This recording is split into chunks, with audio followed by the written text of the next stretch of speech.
Najmä od pandémie COVID-19 prechádza slovenská spoločnosť veľkou krízou dôvery v medicínske autority. Na otázky týkajúce sa zdravia hľadá veľká časť ľudí odpovede na dezinformačných weboch, chce sa liečiť babskými receptami a o rady žiadajú na fórach. Doktor Max, najväčšia online lekáreň na Slovensku, na túto situáciu odpovedal novou stratégiou tvorby odborného obsahu, ktorý svojou kvalitou a výberom tém zvýši informovanosť verejnosti a rozptýli nedôveru. Výsledkom bol medziročný nárast organickej návštevnosti webu Dr. Max o 36% a tržieb z organiky o 34%. Obsahová stratégia bola založená na dátach a zameraná na tie, ktoré v online lekárni nakupujú najviac, ženy od 33 do 66 rokov.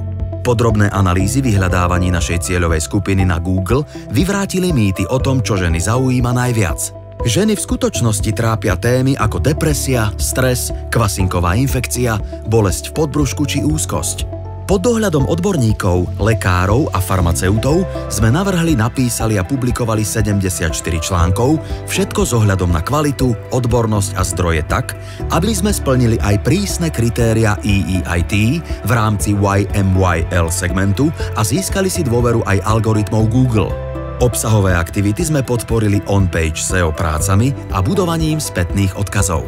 Z blogov Dr. Max sa nám tak podarilo vytvoriť bezpečný prístav, v ktorom ženy nájdu odpovede na témy ako rodičovské vyhorenie, popôrodná depresia či bolestivá menštruácia.